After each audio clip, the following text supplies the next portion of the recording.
හොඳයි. සාදු කියමු.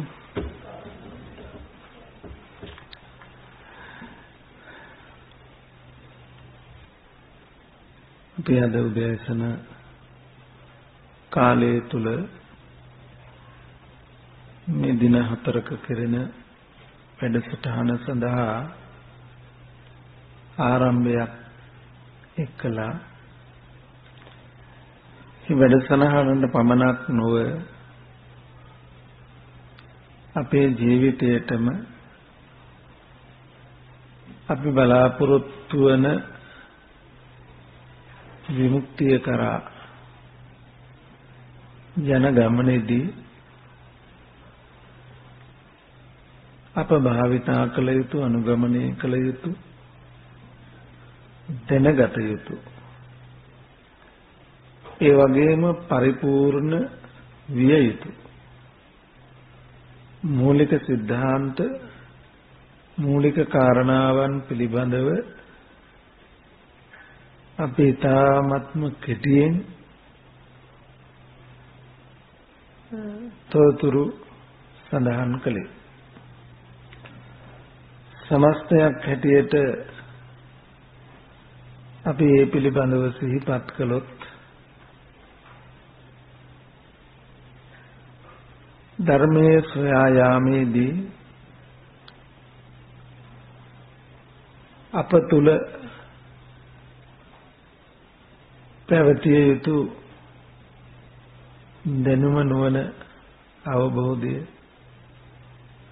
පිළිබඳව වගේම ඒ අහන ධර්මයේ තුල අපට කොතෙක් කෙලෙස් ප්‍රහාණය සඳහා උපකාර වන්නේද යන විමසා බැලීමත් එක්ක ඒ ධර්ම කාරණාවන් අපට කොතෙක් දුරට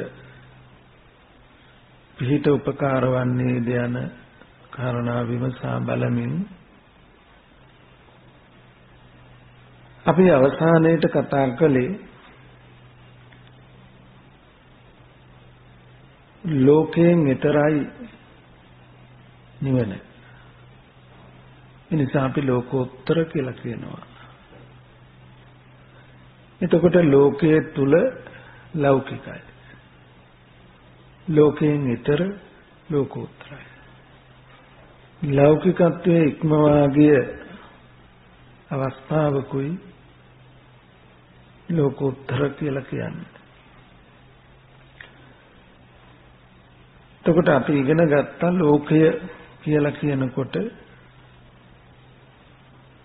අවීචයේ පටන් නේව සංඥා නාසඤ්ඤා බබතලයේ දක්වාම කියවුණු උත්පත්ති ස්ථාන 31ම ලෝකය. එයින් පහක් විශේෂී වෙනවා. පංච සුද්ධාවාසේ නමින් නම් වුණු අනාගාමීන් වහන්සේලා පමණක්ම පහළ වෙන බ්‍රහ්ම ලෝක තලයක් තියෙනවා. අවිහ අතප්ප සුදස්සි අකනිට කියලා ධම්මචක්ක සූත්‍රයේදීත් මේ බ්‍රහ්ම ලෝක පහ කියවෙනවා. එතකොට මේ බ්‍රහ්ම ලෝක පහ ආර්යයන් වහන්සේලාම පමණක්ම ඒකාන්තයෙන් උපදින තැන. හැබැයි ඒ තැන උත්පත්ති ස්ථානය. යම් පමණකට කෙලෙස් සංසිඳිලා තියෙනවා. සමස්ත සංයෝජන අපි දස සංයෝජන හැටියට කතා කරනවා. එයින් පහක් ඕරම් භාගිය වෙනවා, පහක් උද්දම් භාගිය වෙනවා. ඕරම් භාගිය කියලා කියන්නේ පහළට හෙලන. උද්දම් භාගිය කියලා කියන්නේ ඉහළට ඔසවන. පහළට හෙලන සංයෝජන පහයි කාමරාග ව්‍යාපාද ආදී වශයෙන් කියවෙන මුල් සංයෝජන පහ. සක්කාය දිට්ඨි විචිකිච්ඡා සීලබ්බත පරාමාස කාමරාග ව්‍යාපාද. මේ සංයෝජන පහ සහ මුලින් ජීවා දමමිනුයි අනාගාමී බව ලබන්නේ. අනාගාමී බව ඉක්මවා මේ කියන්නේ උද්දම් භාගයේ සංයෝජන රූප රාග අරූප රාග මාන උද්ධච්ච අවිජ්ජා මේ සංයෝජන පහ විඳ හරින්නට බැරි වුණොත් ඒ වරම් භාගයේ සංයෝජන ප්‍රහාණය කළ උතුමන් වහන්සේට හිමි වෙන තැනයි පංච සුද්ධාවාසය කියලා කියන්නේ. උපාච්ච පරිනිබ්බායි සසංකාර පරිනිබ්බායි අසංකාර පරිනිබ්බායි අන්තරා පරිනිබ්බායි උද්දං සෝතකනිට ගාමී ආදී වශයෙන් අනාගාමීන් වහන්සේලා පස් නමක් පිළිබඳව කියවෙනවා. එතකොට මේ බ්‍රහ්ම ලෝක තලයත් ආර්යෝම උපදින තැනක් උනත් ඒකත් උත්පත්ති ස්ථානය.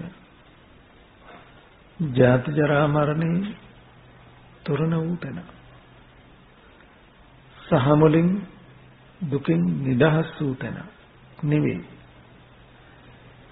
එනිසා ඒ පංච සුද්ධාවාසය ඇතුළු කොට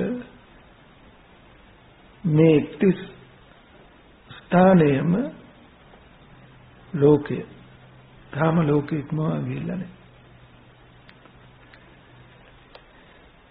එතකොට නිවන කියලා කිව්වේ ඔය හැම තැනකින්ම ඉවත් වෙච්ච, ඊතර වෙච්ච තැන. එනිසා අපි ඊතර ගංගක ඊතර ඉවුර හැටියට ඒ ටික නම් කරලා ඊතරට යන්න නම් දිය තරණය කළ යුතුයි. දිය තරණය කරන්න නම් මෙතර ඉවුරට පැමිණිය යුතුයි කියලා කිව්වා. එතකොට මෙතර ඉවුර කියනකොට කොතනද කියන අදහස අපි ටිකක් පැහැදිලි කරගන්න උත්සාහ කළා.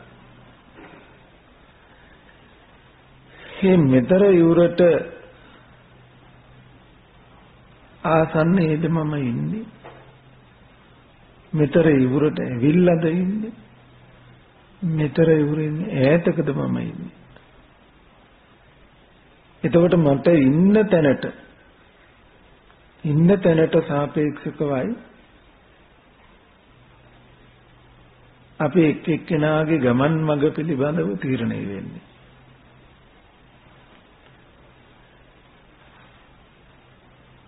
ඊළඟට අපි අදහස් කළා මේ මෙතර ඉවුර යනු කුමක්ද? මෙතර ඉවුරට සමීප වෙනවා කියන්නේ මොකක්ද කියන අදහස තේරුම් ගන්න. ඒ අනුව අපි ඉද බික්ඛවේ බික්ඛු යන වචනයට අනුව මේ ශාසනයේ මහාන කියන තැනින් අපි කතා කළා. එතකොට යම් කෙනෙක් මෙතර ඉවුරට ඇවිත් ඊතර ඉවුර දක්වා තරණය කරන කෙනා විතරද මේ ශාසනයේ මහාන?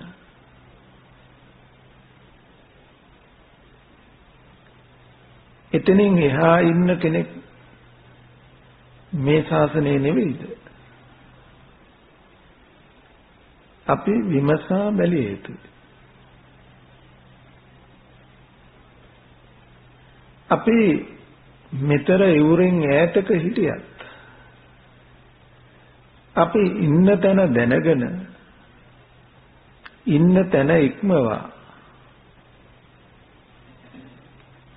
ඉදිරියට මේ වමනාවක් වැඩපිළිවෙලක් අපට තියෙනවා නම් ඒ పూర్ව භාග වැඩපිළිවෙලත් මේ ශාසනයමයි. ඒකත් මේ ශාසනයමයි.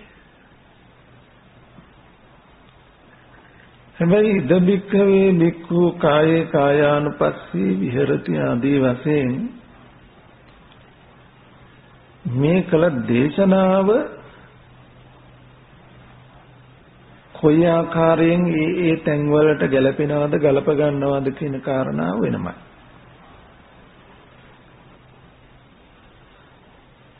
සතිපට්ඨානය ඔය කියන අවස්ථා දෙකටම යොදා ගන්න පුළුවන් බවක් තියෙනවා. මොකද මිශ්‍රක ප්‍රතිපදාව හැටියට මේ පිළිබඳව සංවාදශීලී වූ ගුණ ඇති උත්තමයන්ගේ අදහස වූ බව සතිපට්ඨාන අටුවා වැනි දේශනාවන් තුළ හොඳින් කියවෙනවා. කෙසේ හෝ වේවා අපි සතිපට්ඨානය ලෝකෝත්තර ප්‍රතිපදාවක්සේ වඩනවා කියනකොට එබඳු තැනකට එන්නට ඕන කරන යහ දැක්ම සූත්‍රයෙන් බැහැරට නොගොස් සූත්‍රයේ තුලදීම බුදුරජාණන් වහන්සේ අපට පැහැදිලි කරලා දෙනවා. සත්තානං විසුද්ධියා ශෝක පරිද්ධවානං සමතික්ඛමාය දුක්ඛ දෝමනස්සානං අත්තගමාය. ඊළඟට ඥායස්ස අධිගමාය නිබ්බානස්ස සච්චිකිරියාය. ඥායස්ස අධිගමාය කියලා කියනකොට මාර්ගඵල. නිබ්බානස්ස සච්චිකිරියාය කියනකොට නිවන. එතකොට ඒ ප්‍රතිඵලය ලබන්න නම්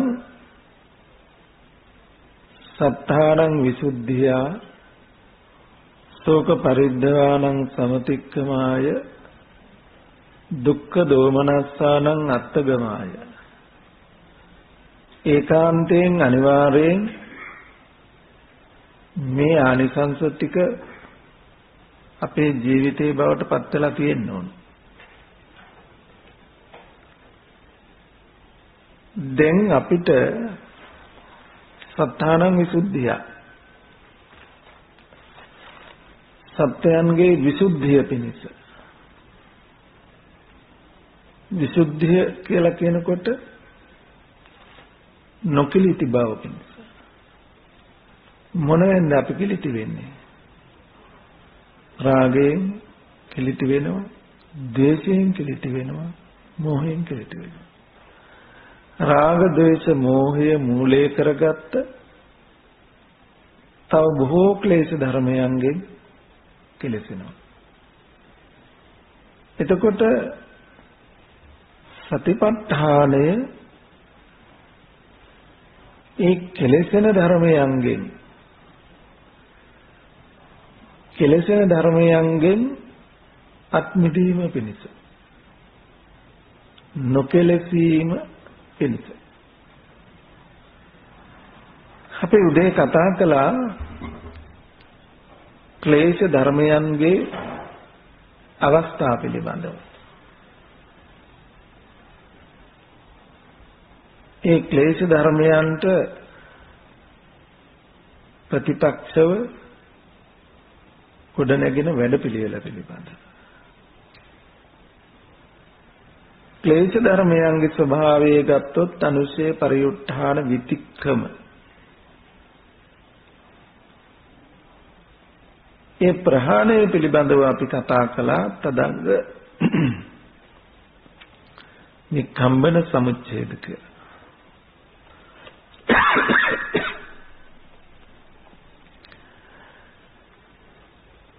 එතකොට සත්තානං විසුද්ධියා කියලා කියනකොට සත්වයන්ගේ විසුද්ධිය කියලා අපි කතා කරනකොට සමුච්ඡේද ප්‍රහාණයම නෙමෙයි. අවසාන අර්ථයෙන් ගත්තොත් සමුච්ඡේද ප්‍රහාණය. එතකොට යමෙකුට සමුච්ඡේද ප්‍රහාණයට එන්න පුළුවන් වෙන්නේ තදංග වික්ඛම්බන වශයෙන් භාවිතා කිරීමෙන්මයි. ඒ නිසා අපට මේ සිතේ නැගෙන සිතහා එක්වෙන ක්ලේශ ධර්මයන් ඒ ආකාරයෙන්ම පවතින්නට දී මේ මඟ භාවිතා කරන්නට බෑ.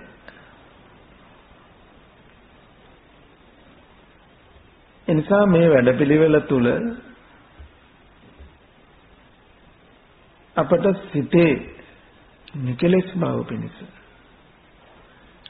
කිලුටු නොවීම පිණිස යම් වැඩපිළිවෙලක් ඕන කරනවා. මොකද මේ වැඩපිළිවෙල සමස්තයක්සේ සලකා ගතහොත් එක වචනයකින් සරලව දක්වන්න පුළුවන් තැනක් නෙමෙයි.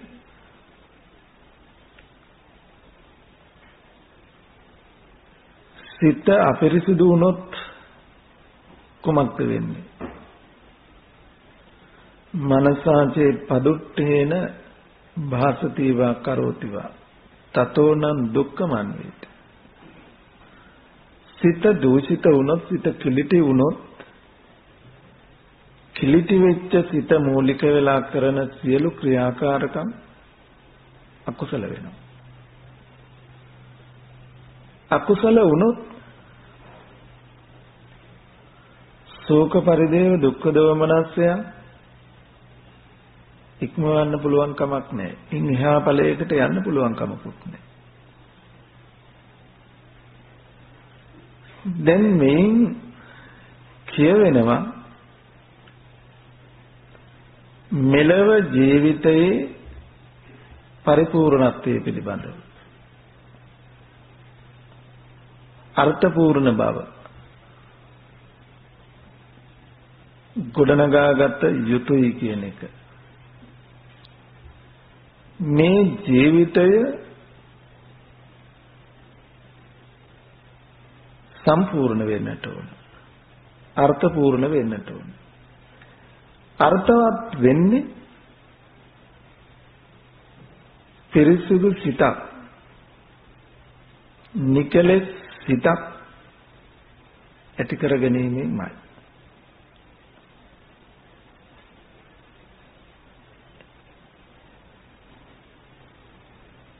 අපට භාවිතා කළ යුතු, වැඩි යුතු ධර්මතා දෙකක් ගැන කියවෙනවා.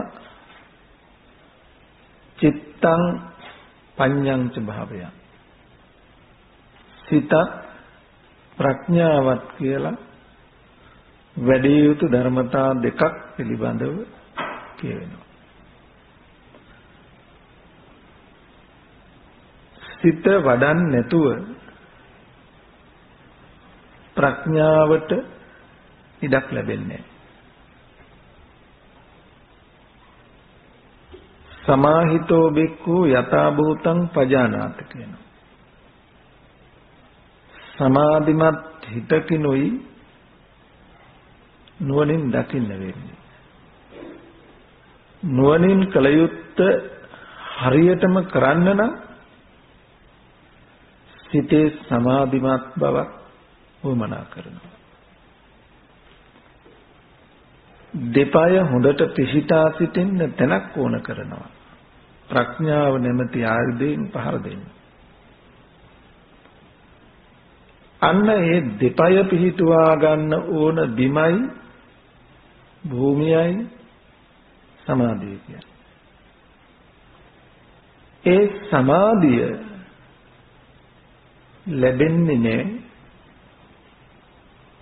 හිත වඩන්නේ නැතුව. හිතේ පවිත්‍රතාවය නැතුව. එතකොට මේ තුල කියවෙනවා ගැඹුරු අදහසක්. අපේ කාය සමාචාර, වචී සමාචාර, මනෝ සමාචාරයන් පිළිබඳව. යම් දුරකට හෝ මෙන්න මේ සුදුසුකම්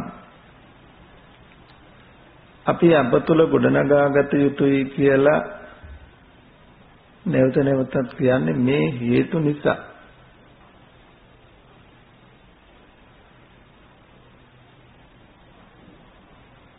ශෝක පරිදේව දුක්ඛ දෝමනස්ස.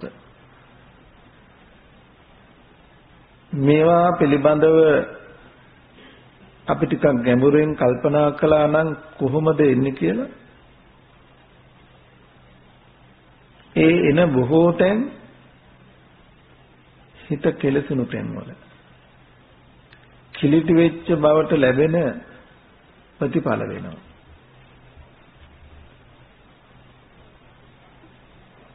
බුදුරජාණන් වහන්සේගේ ඉගැන්වීම තුළ සතිපට්ඨාන දේශනාවෙන් ලැබිය යුතු පළමු ඵලයේ හැටියට පළමු ආනිසංසයේ හැටියට සත්‍යානම් විසුද්ධිය.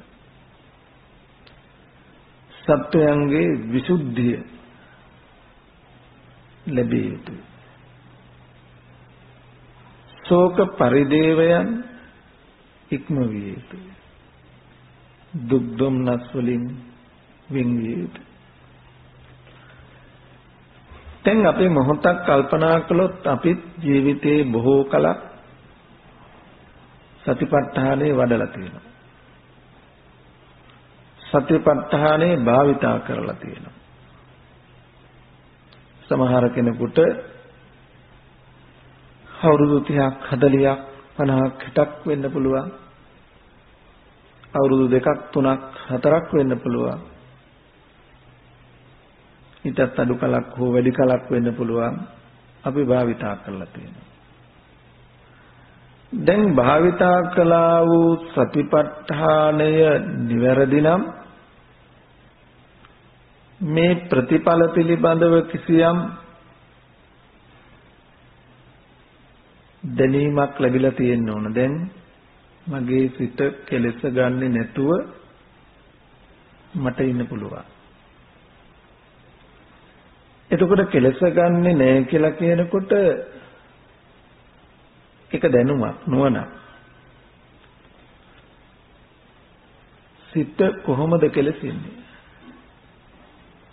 කෙලෙසන ධර්ම මොනවද? ඒ ධර්මයේ උපදින්නේ කොහොමද? ඒවා නූපදින විදිහට පවතින්නේ කොහොමද?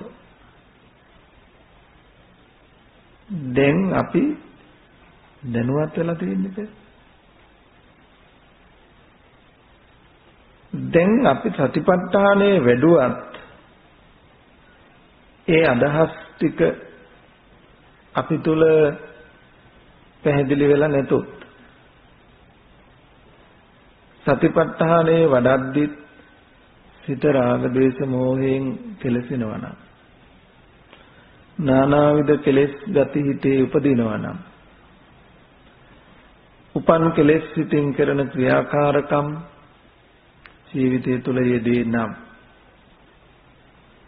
සතිපට්ඨානයේ කවදාවත් නොවැඩු අයමෙන් ඒ අරමුණෙහි තාමත් හඬන වැළපෙන බව ඇතනම් අන් අයට මෙන් කායික මෙන්ම මානසිකව දහට ගන්නා වූ දුක්ඛ දාහියෝ යෙදේනම් මට ඊට එහා ප්‍රතිඵල දෙක ගැන කතා කරන්න ඕනේ නෑ. මට දැනෙන පහසුවෙන් හඳුනාගත යුතු මේ ප්‍රතිඵල පිළිබඳව මේ ආනිසංස තුන මගේ ජීවිතයට යන්තමින් හෝ සමීප වෙන බවක් සමීප වූ බවක් නොයේදී නම් දැන් මම සතිපට්ඨානය කියලා යමක් වැඩුවා නම් ඒ වැඩු සතිපට්ඨානයට ලැබිය යුතු ප්‍රතිඵලය මේවා නම් ඒ ප්‍රතිඵලය නොලැබුණා නම් අපි සතිපට්ඨානේ වඩලත් අපට නැගෙන ප්‍රශ්න කීපයක් තියෙනවා. එකක් බුදුහාමුදුරුවෝ මේ ආනිසංස ටික ලබන්න අවමයෙන් දින 7යි උපරිමයෙන් අවුරුදු 7යි පැනෙන්නේ. අවුරුදු 7ක් දින 7ක් තුල මේ ආනිසංස පහම පරිපූර්ණ කරගත හැකි කියලයි වදාළේ. එතකොට මට මෙතෙක් කාලයක් වඩලත් මේ ආනිසංස ටික නොලැබුණු බවක් නම් තියෙන්නේ. එක්ක සතිපට්ඨාන දේශනාව වරදින්න ඕන. ඒක බුද්ධ දේශනාවක් නොවෙන්න ඕන. එක්ක බුදුහාමුදුරන්ට වැරදිලා තියෙන්න ඕන. එක්ක අපි සතිපට්ඨානය කියලා සතිපට්ඨානය නොවන යමක් භාවිතා කරලා තියෙනවා. බුදුරජාණන් වහන්සේට වරදින්න විදිහක් නෑ. සද්දෝ හෝති සද්ධාති තථාගතස්ස බෝධි. අපිට උන්වහන්සේගේ අවබෝධයට අභියෝග කරන්න බෑ. ඒ අවබෝධයට වරදින්න විදිහක් නෑ.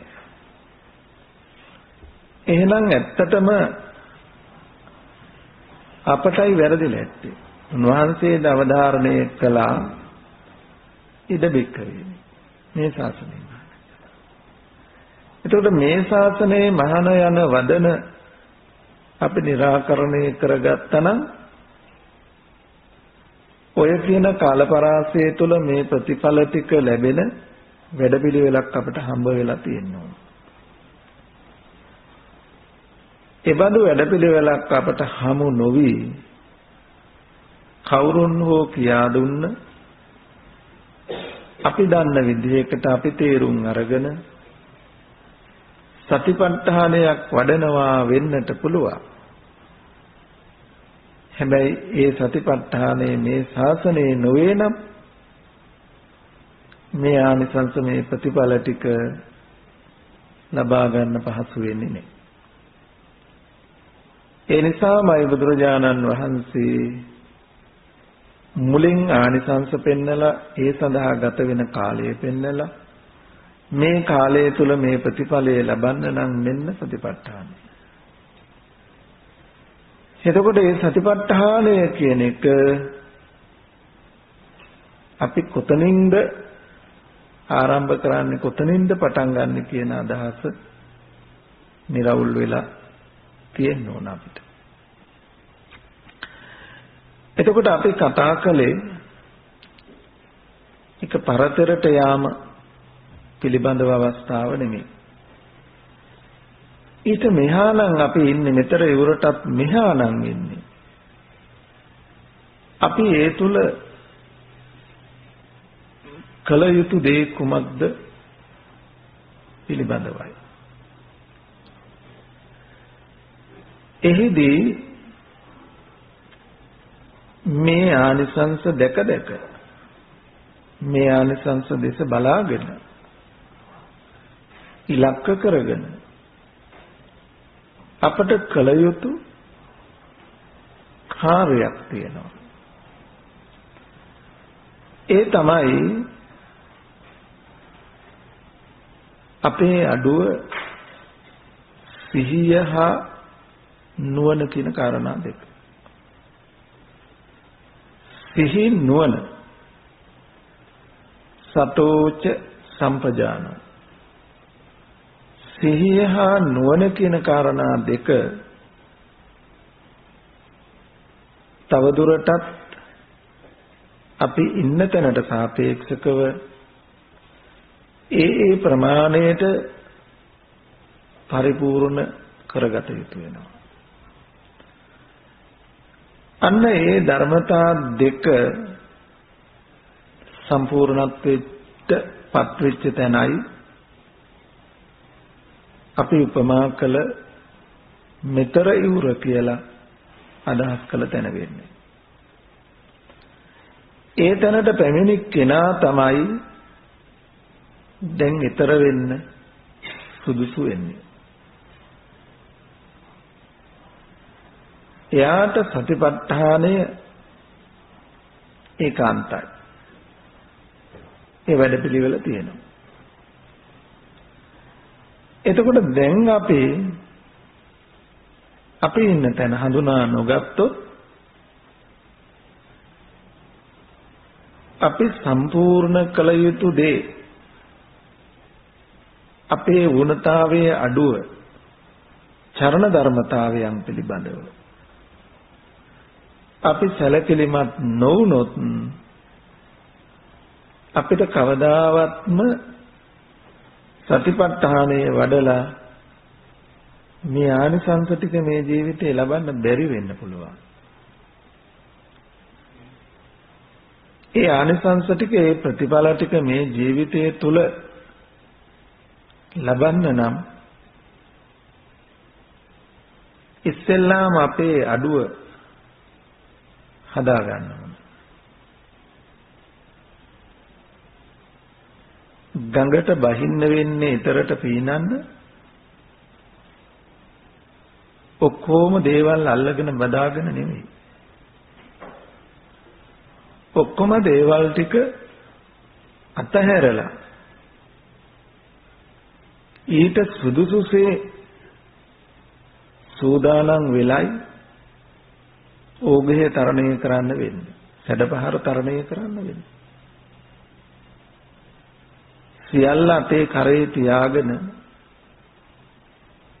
බර පොඩි හිස තියාගෙන ඒවත් එකම ඕගයට යන්න බෑ. ඕගය තරණය කරන්න බෑ.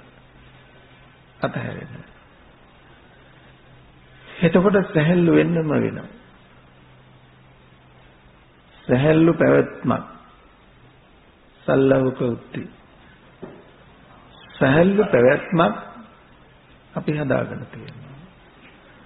සැහැල්ලු පැවැත්මක් කියනකොට එන් මොකද්ද කියවෙන්නේ? සැහැල්ලු පැවැත්මක් කියනකොට ජීවිතය නානාවිධ වූ දේට යොදවමින් පැවතියා නම් කිසියම් ආකාරයක මෙහෙයුමක් දමනයක් ඒ තුල වෙන්නට ඕන. භික්ෂු ජීවිතයක් හැටියට ගත්තොත් නම්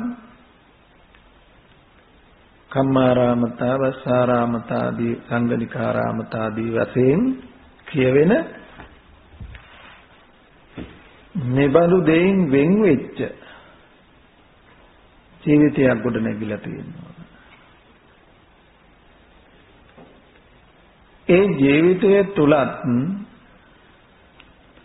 කරන කියන හිතන යමක් වේ නම් ඒ හැම ක්‍රියාවක්ම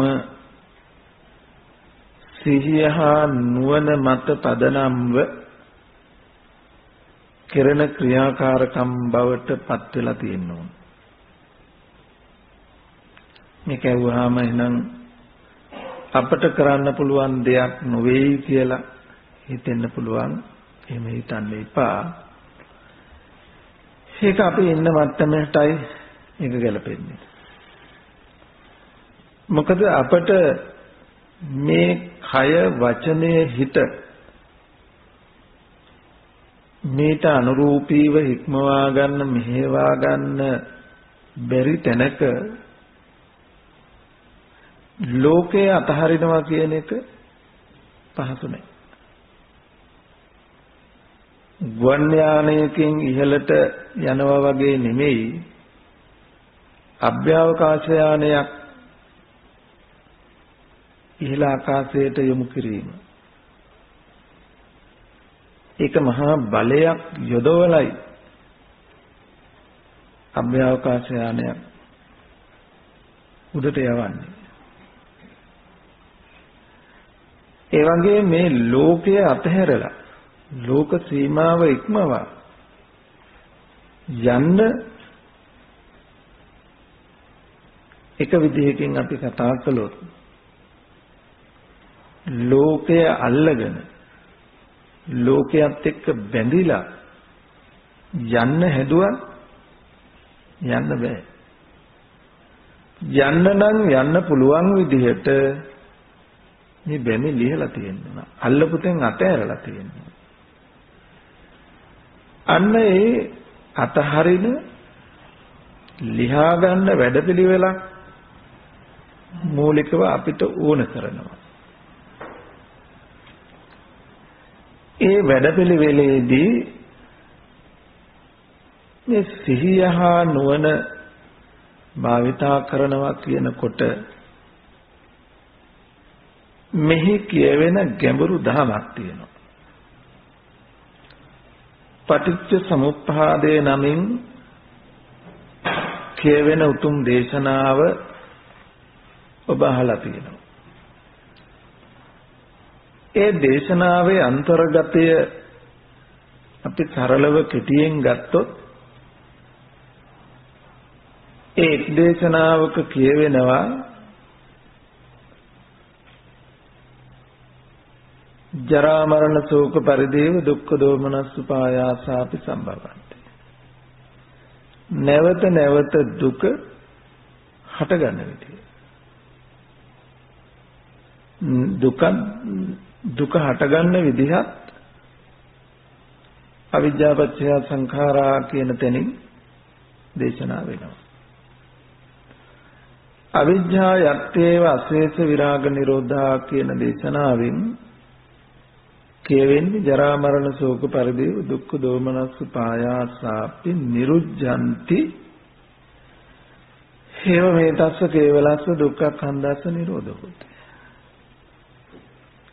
ඒකින් කියවෙනවා නිරෝධයත් නිරෝධ කරන මගත් පිළිබඳව. එක දේශනාවකින් දුක හටගන්න විදිහත් එක් දේශනාවකින් නිරෝධයත් නිරෝධය ලබන පිළිවෙතක්. තව දෙයකින් චතුරාර්ය සත්‍ය පිළිබඳව දේශනාව මේ තියෙනවා. එතකොට දුක හට ගන්න විදිහත් එහෙම නැත්නම් නැවත නැවත දුක හට ගන්න විදිහට ජීවත් වෙමින් දුකෙන් නිදහස් වෙන්න කියන වමනාව කැමැත්ත කවදාවත්ම ඉටු කරගන්න ලැබෙන්නේ. ඒ කියන්නේ මම ජීවත් වෙන්නේ මම පවතින්නේ නැවත නැවත ජරා මරණ ශෝක පරිදේව දුක්ඛ දෝමනස් උපායාසය හට ගන්න විදිහට. ජරා මරණ ශෝක පරිදේව දුක්ඛ දෝමනස් උපායාසය නැවත නැවත හටගන්නේ කොහොමද? නැවත නැවත හටගන්න නම් ස්කන්ධයන්ගේ හට ගැනීමක් තියෙන්න ඕන. ස්කන්ධයෝ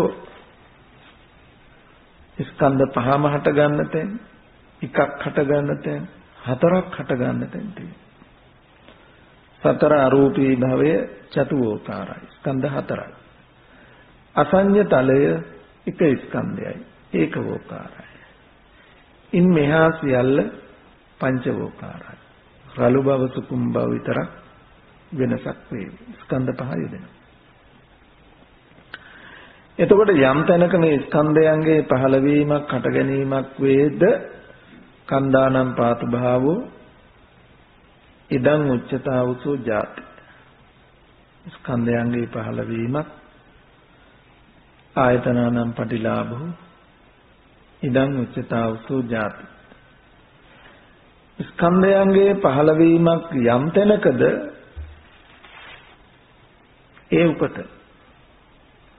උපත යම් තැනකද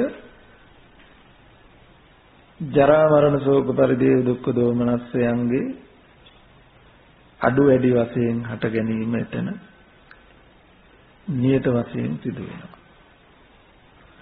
ස්කන්ධ හටගන්න ජරා මරණ ආදීන් නිදහස් වෙච්ච තැන ලෝකෙ නැහැ.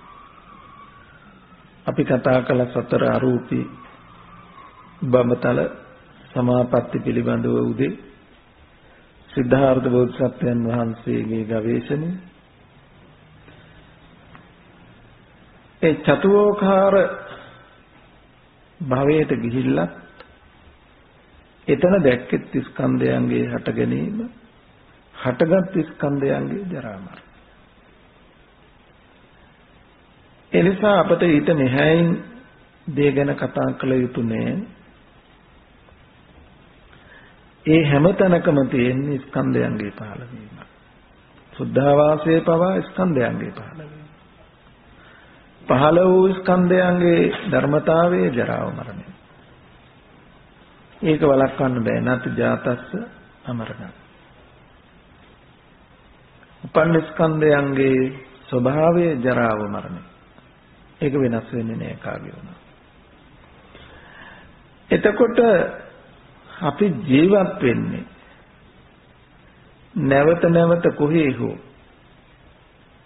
පංචවෝකාර වශයෙන් චතුෝකාර ඒකවෝකාර වශයෙන් කාම වශයෙන් රූප වශයෙන් අරූප වශයෙන් කොතැනක හෝ ස්කන්ධයන්ගේ හට ගැනීම වන ආකාරයෙන් නම් ඒ කියන්නේ අපි ජීවත් වෙන්නේ නැවත නැවත ජරා මරණ ශෝක පරිදේව දුක්ඛ දෝමනස් උපායාසයෝ හට ගන්න විදිය. උපදින විදියට.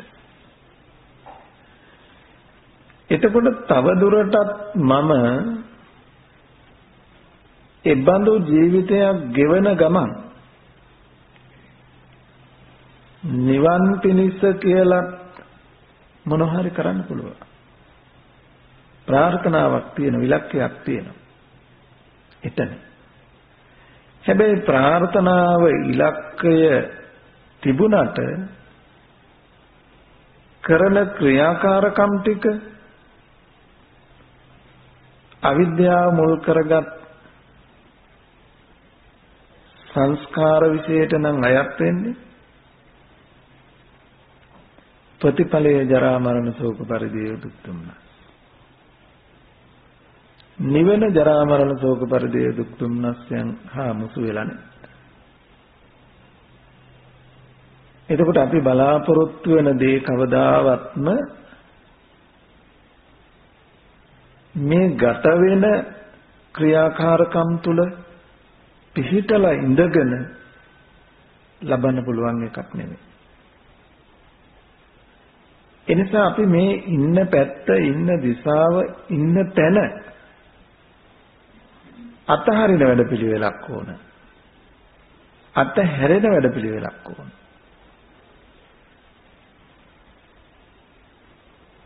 පුඤ්ඤ වේවා අපුඤ්ඤ වේවා ආනෙන්ජ වේවා අපේ කාය වාක් මනෝ සංස්කාරයන් අයත් වෙන්නේ එතනට නම් එතනදී ඒ කාය වාක් මනෝ සංස්කාරයන්ට අනුව ගොඩනගෙන පුඤ්ඤ අපුඤ්ඤ ආනෙන්ජ යන ත්‍රිවිධ සංස්කාරයන්ටම ලබා දිය හැකි ඉහළම ඵලය වෙන්නේ ස්කන්ධයන් උපදවාලීම පමණයි. ඒ ස්කන්ධයන් උපදවාලන තැන වෙනස් වෙනවා. අපුඤ්ඤාභි සංඛාරයට සතර අපායත්, පුඤ්ඤාභි සංඛාරයට මනුෂ්‍ය දිව්‍ය රූපී ආදී බ්‍රහ්ම ලෝකත්, ආනන්ජාවි සංඛාරයට අරූපී බ්‍රහ්ම ලෝකයේ තුලත් මේ ස්කන්ධ ජනනය කරනවා උපදවාලනවා.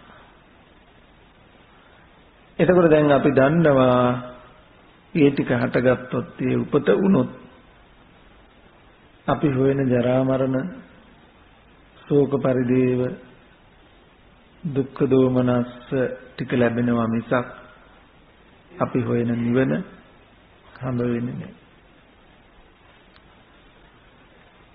අපි හොයන දේ අපේ ඉලක්කය අපේ අරමුණ මෙතන ඉඳගෙන මේ මතේ මේ සම්මතේ පිහිටලා ලබන්න පුළුවන් දෙයක් නෙමෙයි. හැබැයි අපේ ජීවිතයටම පවතින්නේ අවිද්‍යාව මත ගොඩනැගෙන ක්‍රියාකාරකම් තුල. මේ තුල මේක කරන්න බෑ. ඒක ඉතු වෙන්නේ නෑ කවදාවත්. ඒ නිසා අපිට ඕන කරනවා පළමුව මෙන්න මේ අවිද්‍යාවට එරෙහිව නැගී සිටින්න. අවිද්‍යාවෙන් කෙරෙන ක්‍රියාකාරකම් වූ අපේ ජීවිතය වෙනසකටපත් කරන්න. අපි අපේ ස්වභාවික ජීවිතය කියලා හඳුන්වන්නේ අවිද්‍යාව මත ගොඩනැගෙන ක්‍රියාකාරකම් වලට. කායික වාචික මානසික සියලු ක්‍රියාකාරකම් අවිද්‍යාව මත ගොඩනැගෙන්නේ. ඒ බඳු ජීවිතයකට තමයි අපි ස්වභාවික ජීවිතය කියලා කතා කරන්නේ. එතකොට අපේ ස්වභාවික ජීවිතයේ බවට පත්වෙච්ච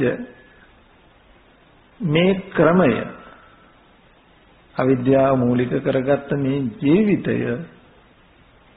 වෙනසක් කරන්න ඕන. ඒ වෙනස කරගන්න උවමනාවක් නැතුව ඉදබෙක්ක වේබික්කු මේ ශාසනය මහාන වෙන්න බෑ. එතකොට අපිට සිද්ධ වෙනවා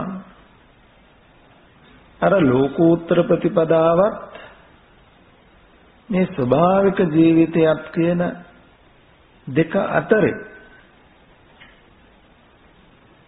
මෙහි අතහැරලා ඒ පැත්තට ලං වෙන අලුත් වැඩපිළිවෙලකට ජීවිතය මෙහෙවන්න. මේ ශාසනය මං හිතනවා අමාරු නම් අමාරු වෙන්නේ ඔය කාර්යය.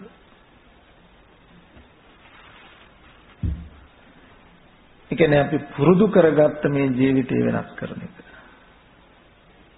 ජම්මෙට වඩා පුරුද්ද ලොකුයි කියලා කියනවා.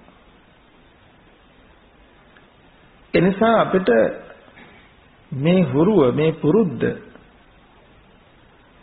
අතහැර දාලා අලුත් ආරම්භයක් ජීවිතයට එක්කලොත් අන්න අපි මේ ශාසනයට එන්න පටන් ගත්තා වෙනවා.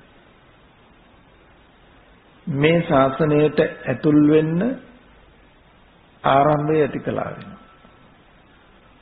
කොහොමද ඒ ආරම්භය?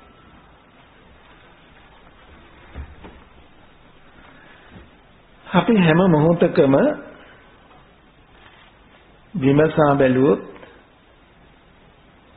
එක්ක කායික ක්‍රියාවකට යොමු වෙලා එක්ක වාචික ක්‍රියාවකට යොමු වෙලා එක්ක මානසික ක්‍රියාවකට යොමු වෙලා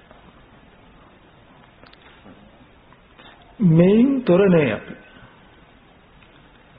මේන් තොර අවස්ථාවක් කියදෙනවා නම් ඒ ගැඹුරු නින්ද සිත භවාංගගත වූ මොහොත. ඉන් මෙයා හැම මොහොතක්ම ක්‍රියාකාරී. ඔය සකල විද ක්‍රියාකාරකම් වලට අවිද්‍යාව උපදෙස් දීලා තියෙනවා, අනුශාසනා කරලා තියෙනවා. ඒ මෙහෙයුම කරලා තියෙන්නේ, ඒ අන නිකුත් කරලා තියෙන්නේ ක්‍රියාවට අවිද්‍යාව නැමැති නපුරු ස්වාමියා. අවිද්‍යාව නැමැති නපුරු ස්වාමියා යටතේ අපි කාය වාක් මනෝ සියලු ක්‍රියාකාරකම් වල යෙදලා තියෙනවා. දාසියෝ බවට පත් වෙනවා. අනුන්ගේ යටතේ මෙහෙ කරනවා නම් අපි කියන්නේ යාට දාසියක් කියලා. තව විදිහකින් ගත්තොත් අපි අවිද්‍යාවට තෘෂ්ණාවට දාසිය වෙලා ඒ අය කියන දේවල් තමයි අපි කරලා කියලා හිතලා තියෙන්නේ. ඒ උපදේශයේ අනුශාසනා යටතේ ඒ අන පිළිපෙදින තාක්කල් අපිට ඔය කියන සත්තානං විසුද්ධියා ශෝක පරිද්දවානං සමතික්කමාය දුක්ඛ දෝමනස්සානං අත්තංගමාය ඥායස අධිගමාය නිබ්බානං සත්‍ය කිරියාය කියන මේ ප්‍රතිඵල මේ ආනිසංස කවදාවත්ම ලබන්න බෑ.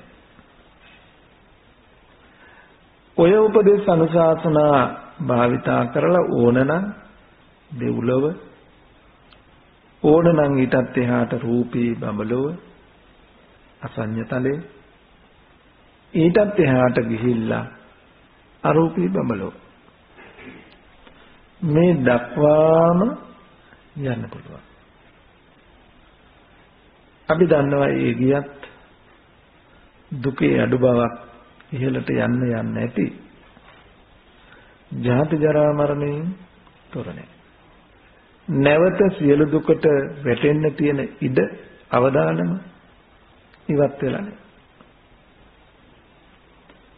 ඒ නිසා දුකින් මිදුනේ කියලා කියන්න බෑ. ඔය ඉහළම තලයට ගමන් කළා. ලිස්සන ගහේ ඉහළටම ගියත් ආපහු පහළට එන්න වෙනවා. එනිසා මේ ක්‍රියාකාරකම් මත පවතින මේ ජීවිතය වෙනස් කරන වැඩපිළිවෙල තමයි බුදුරජාණන් වහන්සේ සීහා නුවණ දෙකට මූලිකත්වයේ දීලා පනවන්නේ. දැන් අපි කරන්නේ අවිද්‍යාව මත ගොඩනැගෙන ක්‍රියාකාරකම්. අපි උදාහරණයක් හැටියට බැලුවොත්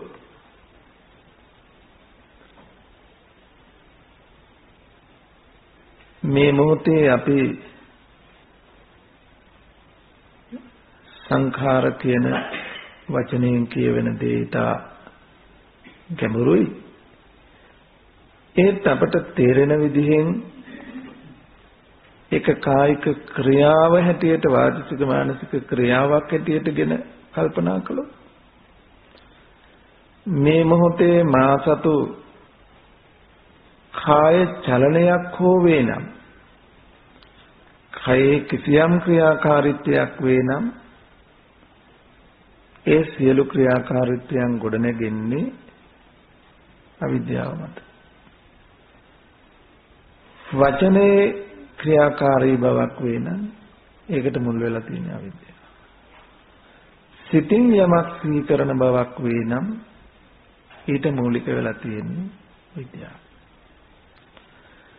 මොකද අපට සතිපට්ඨානය වඩනකොට මේ ටික තමයි ඉතා ගැඹුරින් අධ්‍යයනය කරන්න වෙන්නේ.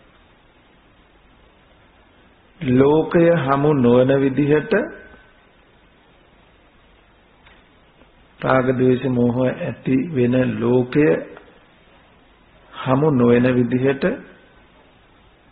රූපේ අරමුණු වෙන්නේ, වේදනාව අරමුණු වෙන්නේ, සිත අරමුණු වෙන්නේ, සංඥා සංඛාර අරමුණු වෙන්නේ කොහොමද කියලා හොයන තැන දක්වාම පැහැදිලි වෙන්නේ මේ අදහස් ටික. එතකොට යම් තාක්කල් අපේ ක්‍රියාවට ඒ නුවණ සිහි නුවණ යෙදිලා නැත්නම්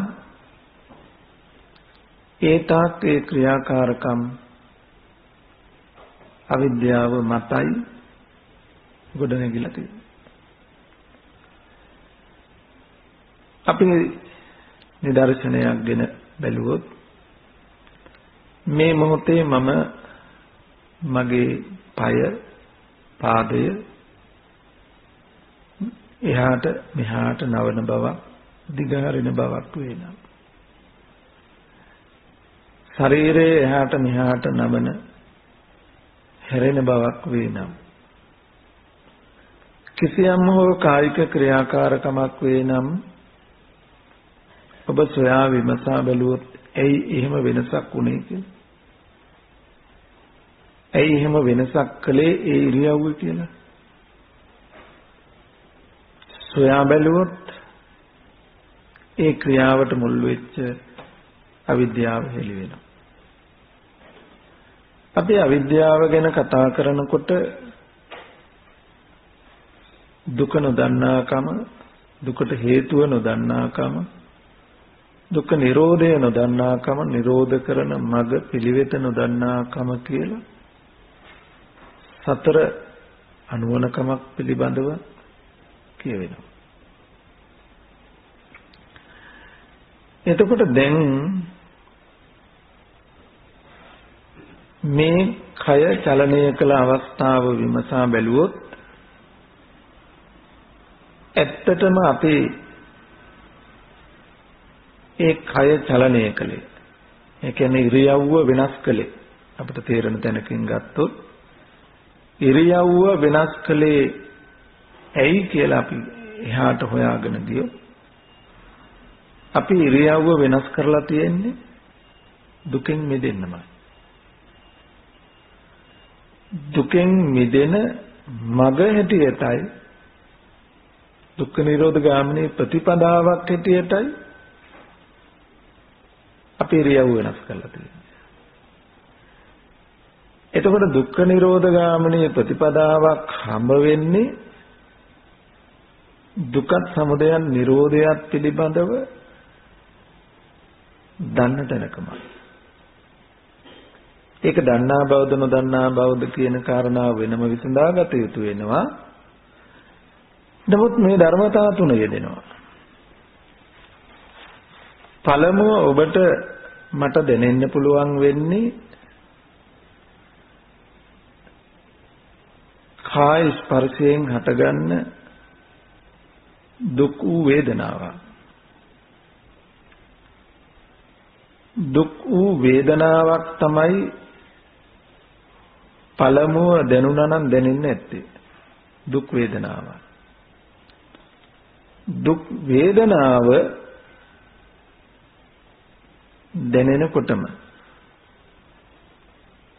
දුක් වේදනාව දැනෙනකොටම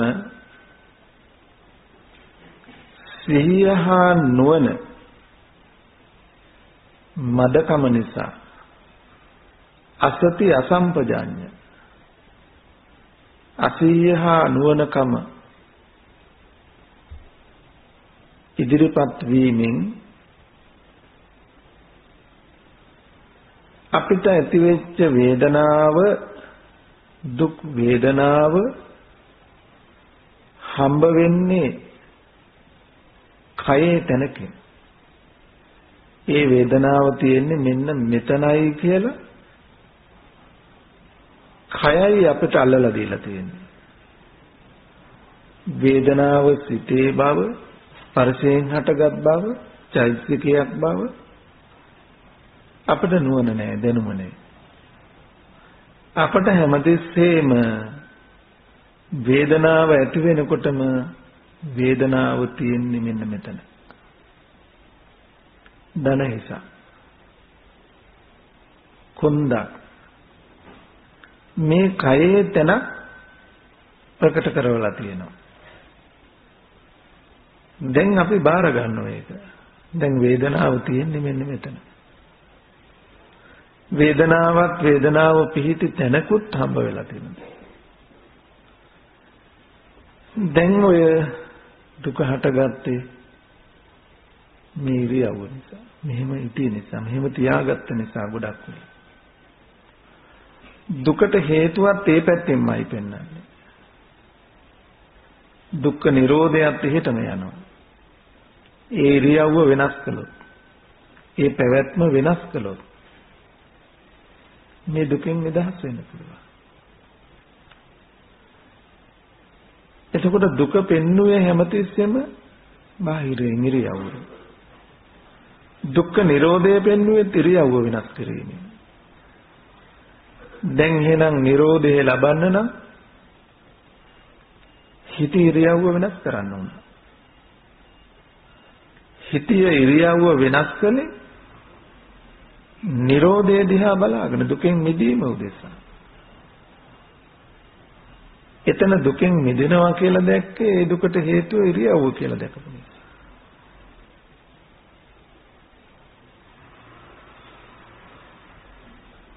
ඒ ඉරියව්ව දුකට හේතුව හැටියට පෙනුනේ දැනෙච්ච දුක කයට වූ අයිති වූවක් සේ දැකපු නිසා. දැන් බලන්න දුකක් හම්බ වෙලා දුකට හේතුවක් හම්බ වෙලා දුක නිරෝධයත් හම්බ වෙලා නිරෝධ කරන පිළිවෙත හැටියටයි අපි කය ඉරියව්ව වෙනස් කරලා තියෙන්නේ. හැබැයි ඒක දුක්ඛ නිරෝධ ගාමිනී ප්‍රතිපදාවක් උනේ නේ. ඇයි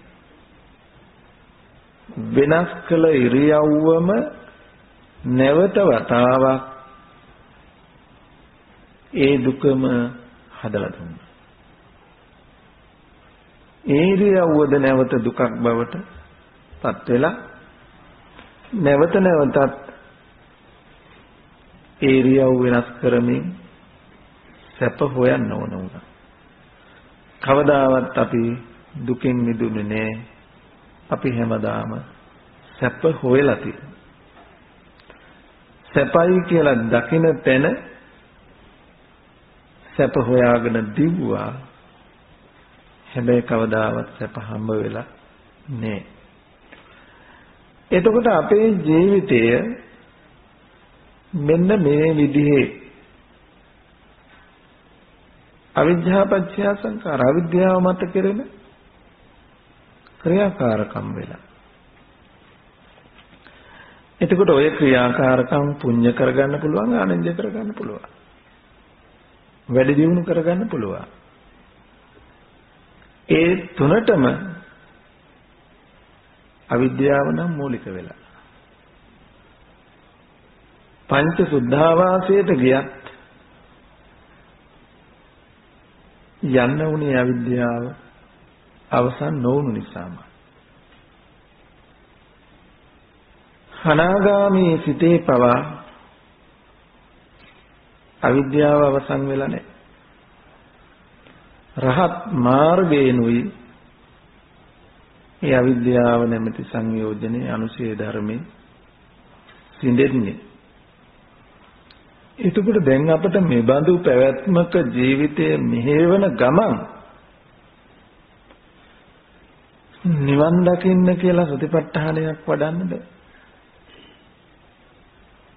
මේ ස්ථාවරයන් අතහරින්න වෙනවා. මේ ගෙවෙන ස්වභාවිකයි කියන ජීවිතයට සමුදෙන්න වෙනවා. යම් දුරකට එතනින් වෙනස් ආකාරයක ජීවිතයක් ගොඩනගන්න වෙනවා. අන්න ඒ සඳහා ඇරඹුම සිහිහා නුවණ මත තීරණය වෙන්නේ. දැන් ඔබට පුළුවන් වුණොත් මේ කය මේ සැලවීමෙන් මේ දිගහැරගත්ත කකුල නමා ගත්තාම දුකෙන් මිදෙන්න පුළුවන් සැප ලබන්න පුළුවන් කියන මිත්‍යාවට පහර දෙන්න. ඒ ගැන ප්‍රශ්න කිරීමක් කරන්න තරම් සිහියක් නුවණක් භාවිතා කරන්න පුළුවන් වුණොත් අන්න අපි පළමු චින්තනයෙන්ම අවිද්‍යාවට අභියෝග කළා. අපි මෙතෙක් කාලයක් දුක නොදැන දුකට හේතුව නොදැන නිරෝධේ නොදැන නිරෝධේ ලබන්න කියලා කළ හැම පිළිවෙතක්ම නිරෝධේ නොලබන නැවත නැවත දුක හටගන්න වැඩපිළිවෙලක් බවටමයි පත් වෙලා තිබුණේ. ජරා මරණ ශෝක පරිදේව දුක්ඛ දෝමනස්. දුක්ඛ දෝමනස්. හැම ඉරියව්වකම අවසාන ඵලය එතෙන්ට ආවා. ආපහු දුකෙන් මිදෙන්න කියලා ආපහු එකක් කළා. ආයි ඒ දුක්ඛ දෝමනස්යම ආයි හටගත්තා. ඉවර වුණේ නෑ. එනිසා දැන් අන්න ඒ වැඩපිළිවෙලට වෙනසක් කරන්න පටන් ගත්තොත් අපි ඉන්න තැන අතාරින්න. ඉන්න තැනින් මිදෙන්න වෙනසකට යන්න වෙනතකට යන්න අපි ආරම්භ කළා වෙනවා. එසේ ආරම්භයක් නොගෙන මේ ශාසනයේ වික්ෂුවක් වික්ෂුණියක් උපාසක උපාසිකාවක් වෙන්න පුළුවන් කමක් නැහැ. අවිජ්ජායත්තේ වාසේස විරාග නිරෝධා කියන පැත්තෙන් ජරා මරණ ශෝක පරිදේව දුක්ඛ දෝමනස් උපායාසාපි නිරුද්ධಂತಿ දුක නොහට ගන්න අනුත්පාදයේ පිණිස හික්මුණා කියන්න හික්මිනවා කියන්න පුළුවන් වෙන්නේ මේ පැත්ත අතහරිනවා. අතහරින්න බෑ සිහිය අනුවන නැතුව. අන්න එතනදී අපි කරන හැම ක්‍රියාකාරකමකටම මෙතෙක්කල් අවිද්‍යාව නායකත්වයේ අනුශාසකත්වයේ උපදේශකත්වයේ සැපෙවුවා නම් දැන් ඒ උපදේශකයා ඉවත් කරලා අනුශාසකයා ඉවත් කරලා සිහිය හා නුවණ කියන කාරණා දෙක අනුශාසකයා බවට මෙහෙවන්නා බවට පත් කරගත්තොත් අපි ඉන්න ක්‍රමේ ඉන්න තැන වෙනස් කළා වෙනව වෙනස් කරනවා වෙන.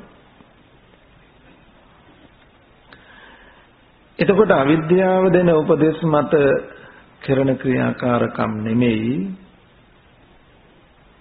සිහිය හා නුවණ භාවිතා කරලා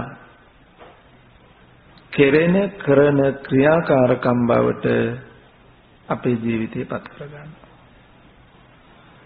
අන්න එතනදී තමයි කම්මස්සකතා සම්මාදිට්ඨිය කියන නුවණ අප තුල වැඩෙන්න ගන්න. කුසල ප්‍රතිපදාව ගොඩනැගෙන්නේ එතනින් එහාට. මේ ටික හොඳින් වටහා ගන්න තීරුම් ගන්න. මොකද මේකේ අඩුව තමයි අපේ හැමෝටම තාමත් දැනෙන්නේ. අපි යමක් කරන්න මහා වීරියක් දරනවා. හැබැයි මහා යදමකින් බැඳිලා ඉඳගෙන. ඇදගෙන යන්න හැදුවට බෑ. ඒක ලියාගෙන නෑ. අපි ලිහෙන විදිහට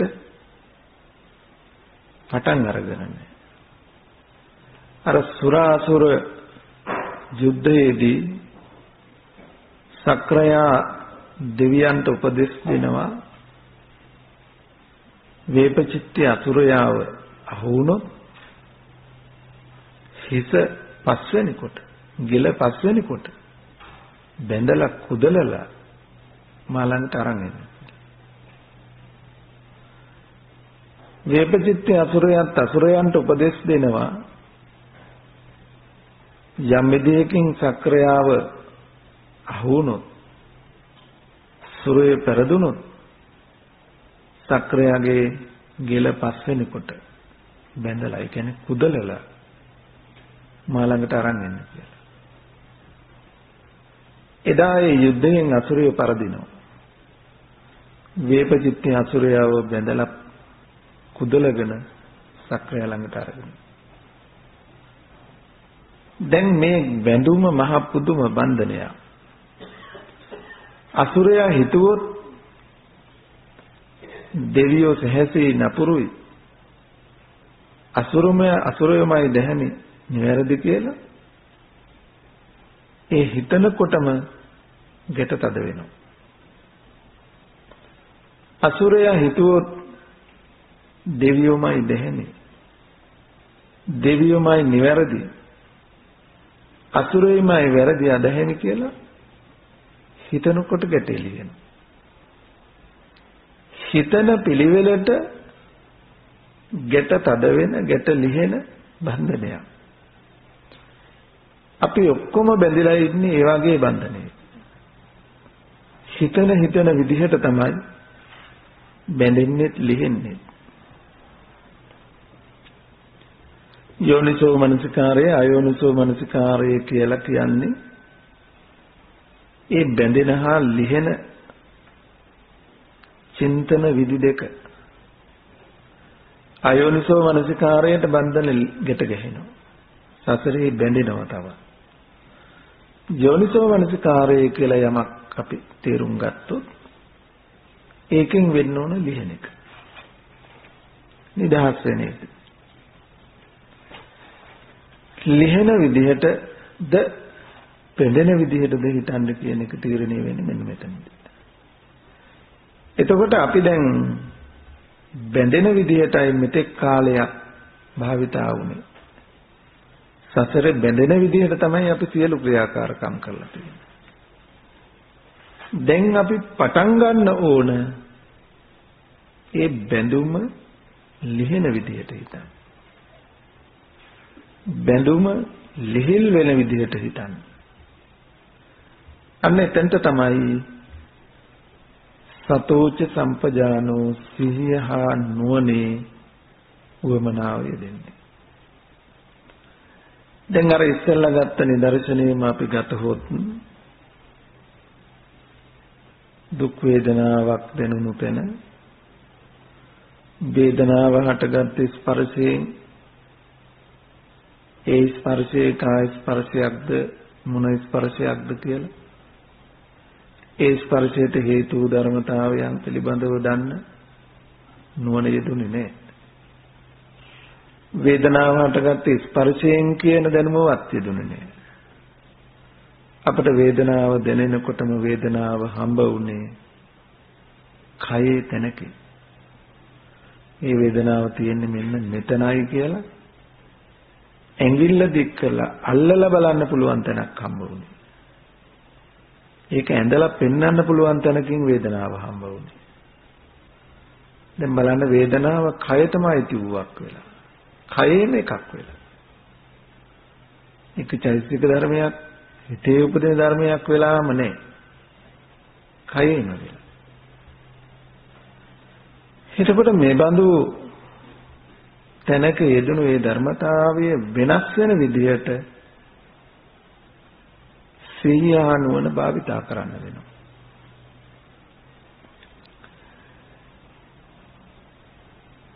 අපි හැමතිස්සෙම ඉරියව්ව වෙනස් කළේ දුකෙන් මිදෙන්න. ඒ කියන්නේ අපි Nirodhe දැක්කේ මේ ඉරියව්ව වෙනස් කළොත් දුකෙන් මිදෙනවා. මොකද දුකට හේතුව හැටියට දැක්ක ඉරියව්ව. දුකට හේතුව ඉරියව්ව නම් ඒ හේතුව ඉවත් කළාමයි Nirodhe ලැබෙන්නේ. ඒ නිසා අපි ඉරියව්වට දුකට හේතුව වගේම දුකෙන් මිදෙන්නේ ඒ ඉරියව්ව වෙනස් කළාමයි. ඒ නිසා අපි හැමදාම ඉරියව් මාරු කළා. ඉරියව් මාරු කළේම දුකෙන් මිදෙන්න. හැබැයි අපි මාරු කළ ඒ හැම ඉරියව්වක් දුකෙන් මිදෙන අදහස තිබුණත් කවදාවත්ම අපිව දුකෙන් මිදෙන්නේ නැහැ. ඒ ඉරියව්ව නැවත නැවතත් ඒ දුකම හදලා දුන්නා. ඒ නිසා දැන් අපි දන්නවා මේක નિසරු ගමනක් කියලා. ඒ ගමන වෙනස් කරන්න ඕන. ඒ වෙනස් වෙන විදිහේ සිහිය හා නුවණ භාවිතා වෙන්න ඕන. අන්න එතනදී තමයි මගේ බුදුරජාණන් වහන්සේ යමක් කරන්න කියන්න හිතන්නට පෙර යමක් කරන්නට කියන්නට හිතන්නට පෙර ඒ දේ කළ යුතුද කිව යුතුද සිටිය යුතුදයි විමසා බලා මිස නොකළ යුතුයයි පනවන්නේ. එතකොට යම් ක්‍රියාවක් කරන්න කලින් හිතන්න කියන්න කලින් ඒ සඳහා සිහියට හා නුවණට ඉඩ දෙන්න කියනවා. දැන් අපි මේ ක්‍රියාව කළේ සිහි නුවණට ඉඩ දීලා නෙමෙයි අවිද්‍යාවට ඉඩ තියලා. දැන් ඒ අවිද්‍යාව ඉවත් කරලා එතනට සිහි නුවණ යොදවන්න. දැන් ඇයි මේ ඉරියව්ව වෙනස් කරන්න යන්නේ? මොකටද? මේක වෙනස් කළාම දුකින් මිදෙනවද? මිදෙනවා නම් දැන් වාර කීයක් මේක වෙනස් කළාද? කො මිදුනේ නෑනේ. අන්න අපට පුළුවන් කුසල විතරකයක් ගොඩනගන්න. ප්‍රතිවිරුද්ධව විමසන්න පුළුවන්. මෙතෙක් කාලයක් ස්වාමියා කිව් දේ ඒ ආකාරයෙන්ම කළා අවනතව කීකරු. දැන් එහෙම නෑ දැන් ප්‍රශ්න කරනවා. දුකෙන් මිදෙනවා කියලා තමයි පෙර ඉරියව්ව වෙනස් කළේ. ඒත් මිදුණු දුකක් නම් නේ. නැවත නැවතත් දුකමයි හටගත්තේ. ආයි වෙනස් කළා කියලා දුකෙන් මිදීමක් නම් වෙන්නේ නෑ. ආපහු මේ දුකම නැවත හටගනී. එතකොට තමන් ඒ බඳු පැවැත්මක දෝෂය හඳුනගෙන එහි කලකිරිලා නොඇලිලා ඒ පැත්ත අතහරින්න පටන් ගන්නවා. පටන් ගන්නකොට අන්න ආත්ම දමනයක ආත්ම පාලනය කියලා කියන්නේ උතද? අපි හුරුවට පුරුද්දට කලේ කියලා අපි කතා කරන්නේ. අපි පුරුදු වෙලා තියෙන යමක් කරලා වරද්දගෙන සොරි කියන්නේ. සමා වෙන්න කියන්නේ. ඒ වචනේ භාවිතා නොකර ඉන්න. අපේ ක්‍රියාකාරකම් වෙනස් කරගත්තොත් වරද්දලා වැරදීම් වෙලා සමා වෙන්න කියනවට වඩා හොඳයි වරදින් නැති පැවැත්මක් හදාගත්තොත්. අන්න ඒ වරදින් නැති පැවැත්මක් හැදෙන්න නම් සිහිය හා නුවණ දෙක භාවිතා වෙන්න ඕන. සිහිය හා නුවණ. සිහි නුවණ. අවිද්‍යාවෙන් කළ කාර්ය කෘත්‍ය වෙනුවට සිහිය හා නුවණ යොදන්න. දැන් කරපන් කිව්වට නැගිටපන් කිව්වට ඇවිදපන් කිව්වට කාපන් දීපන් කියලා උපදෙස් ලැබුණට ඒවා බාරගන්නේ නෑ. ඒ උපදෙස් පිළිපදින්නේ නැවත ප්‍රතිප්‍රශ්න කිරීමක් කරලා ඇයි මොකටද නැගිට්ට කියලා ඇවිද්දා කියලා කෑවා කිව්වා බිව්වා කියලා ඉරියව් වෙනස් කළා කියලා දුකින් මිදෙනවද? මිදුණාද? ඒ උපදේශයට අනුකූල වෙන්නේ නැහැ, අවනත වෙන්නේ නැහැ. දැන් එතනදී අපිට හම්බ වෙනවා අන්ත දෙකක්. අන්ත දෙකක් හම්බ වෙනවා එතනදී. එකක් ඒ දෙන උපදේශ අනුවම සැප ලබන්න කියන අදහස. මොකද ඉරියව් වෙනස් කරේ සැප ලබන්න. දුකෙන් මිදෙන්න. ඒ සැපයම අපේක්ෂාවෙන් ඒ උපදෙස් පිළිපදිමින් කටයුතු කළොත්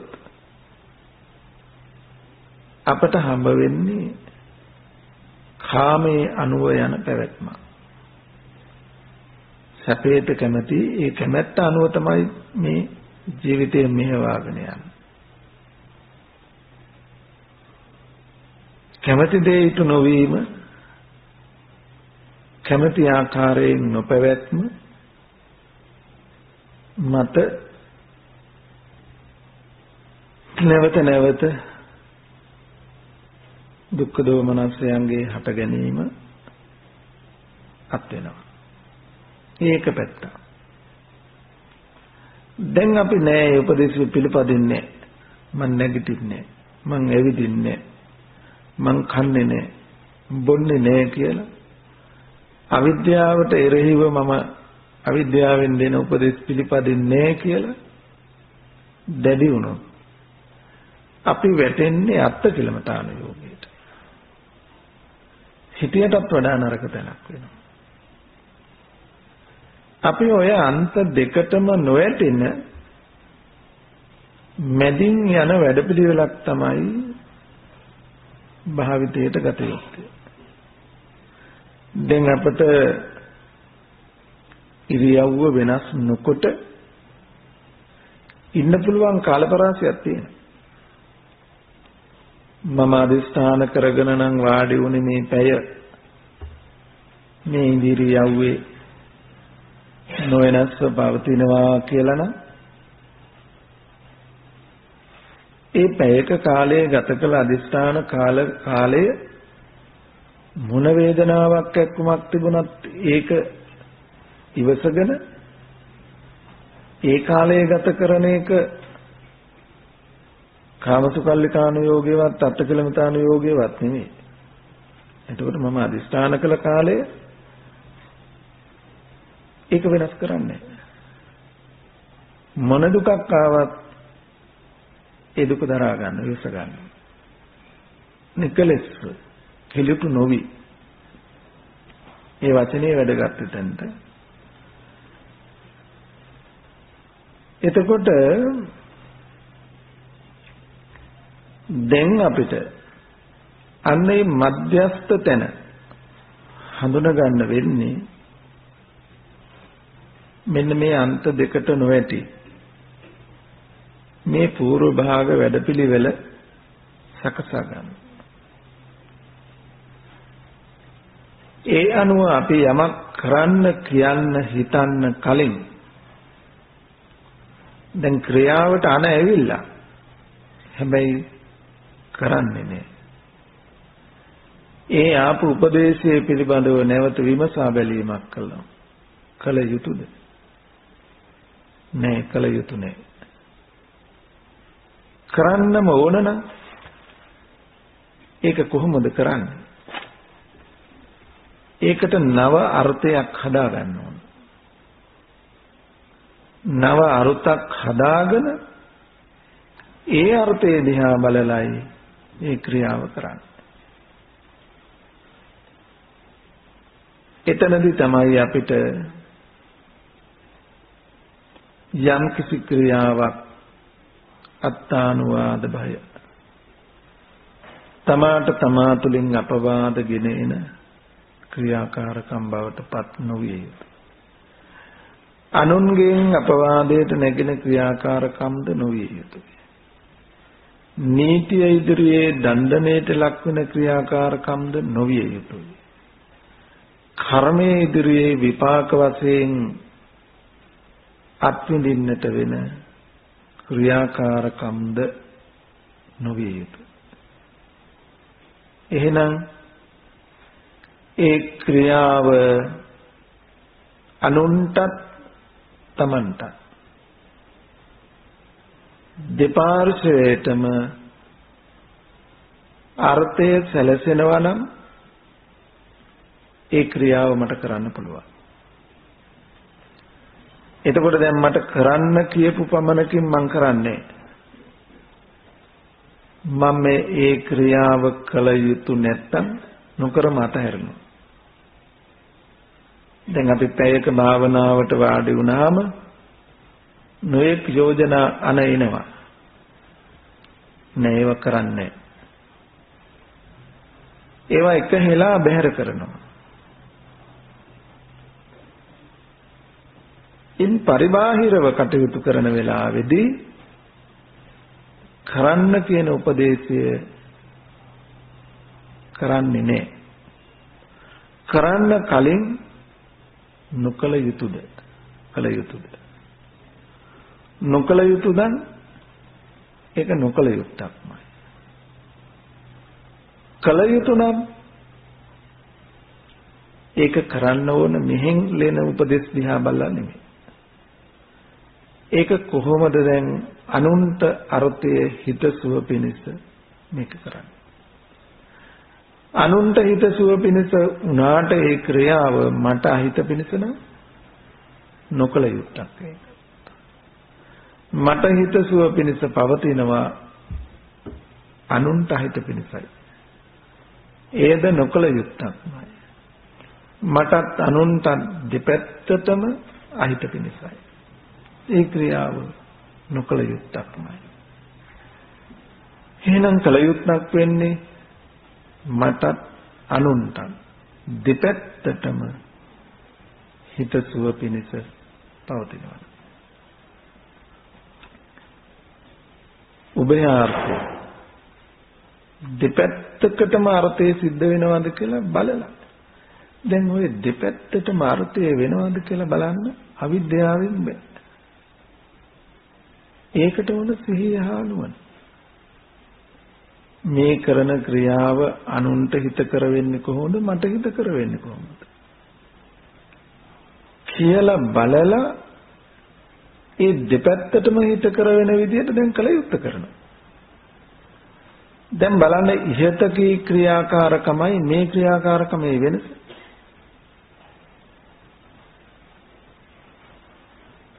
දැන් අර ස්වභාවිකයි කියපු ජීවිතෙන් අපි මිදිලා. දැන් කිසිදු ක්‍රියාකාරකමක් නැහැ. සිහිය හා නුවණ නොවේද?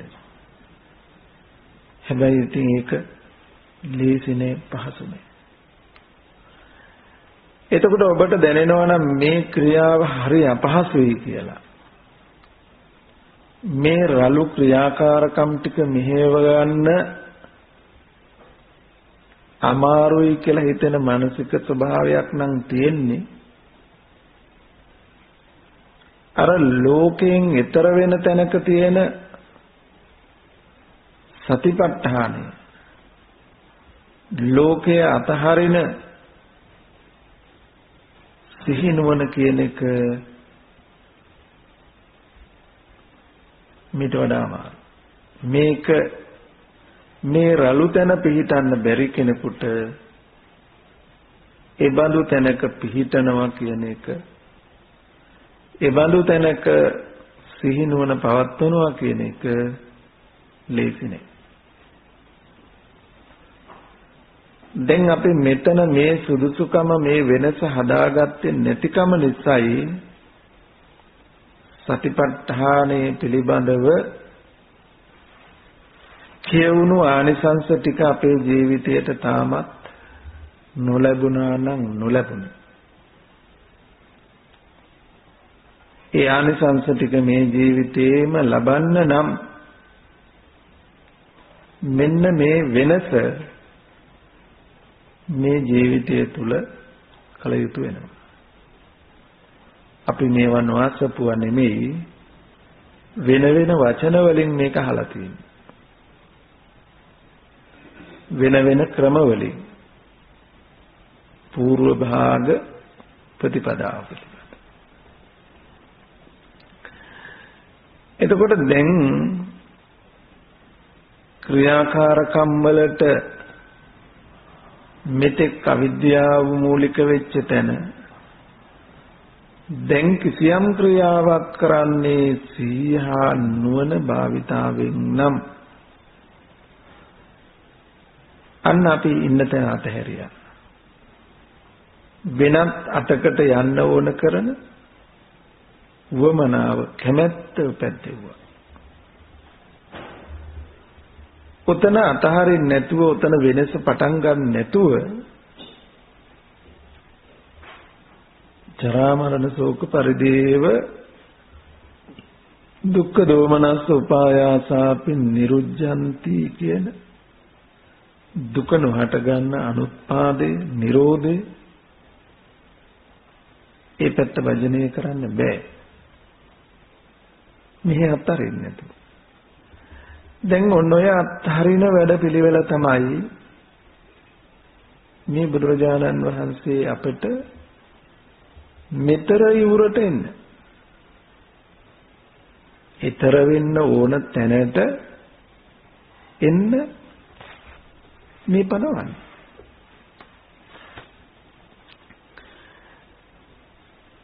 ඒ ටික තේරුම් ගන්න උත්සාහ කරන්න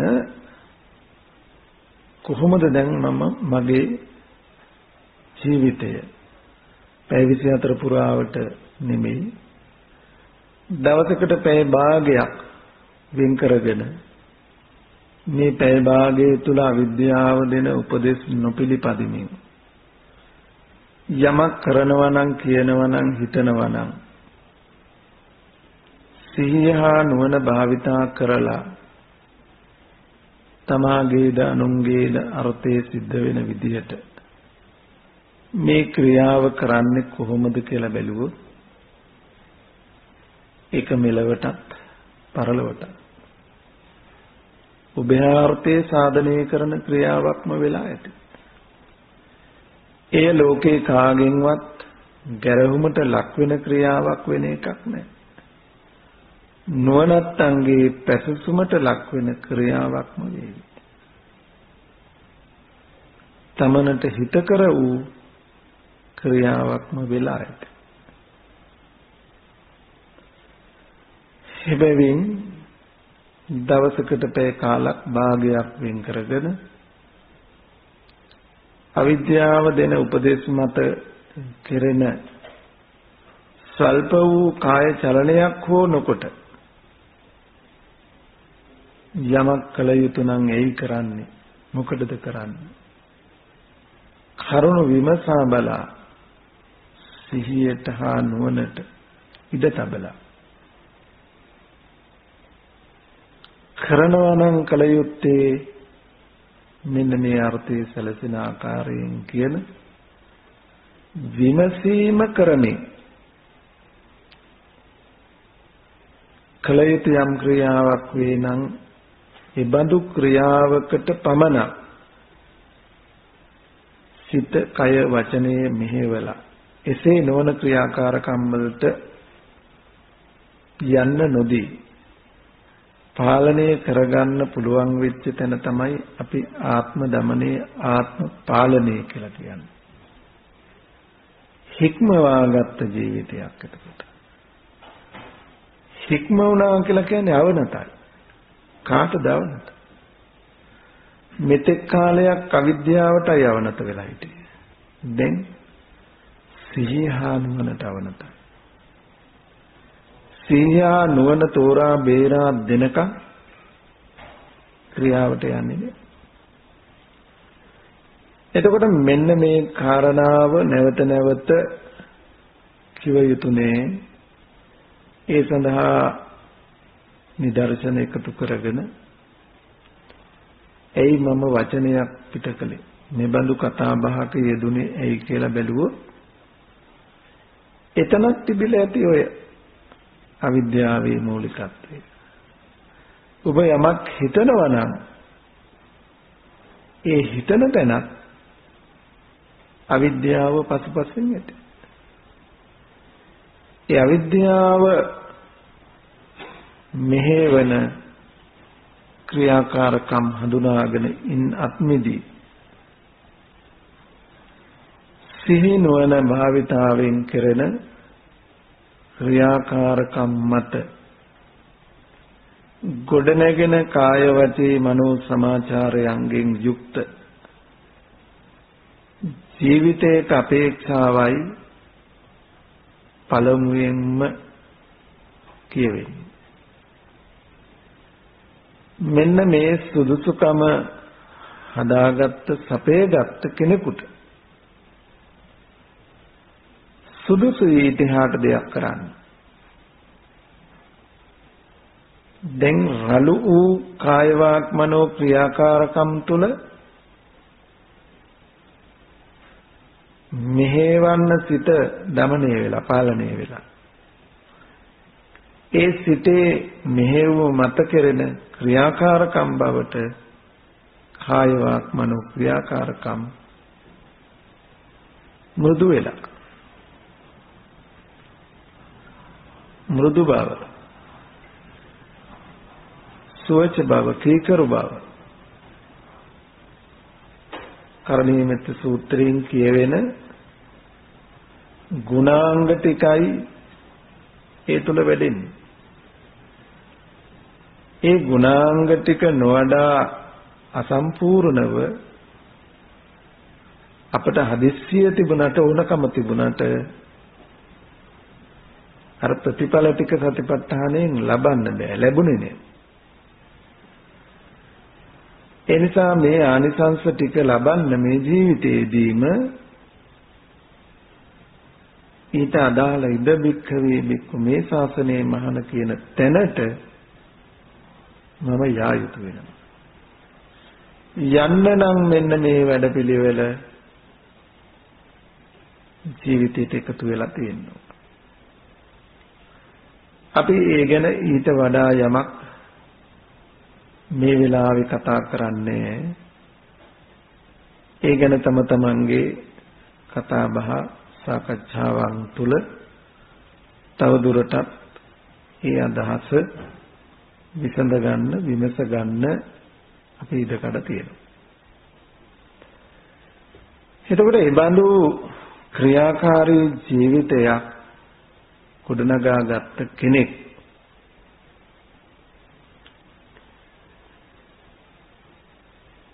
කායික වාචික මානසික ස්වභාවය පිළිබඳව විමසලා බැලුවොත් ඒ බඳු තැන තමයි සීලයේ කය වචන දෙකේ සංවර භාවයේනේ සීලය සම්පූර්ණත්වයටපත් වෙනවා.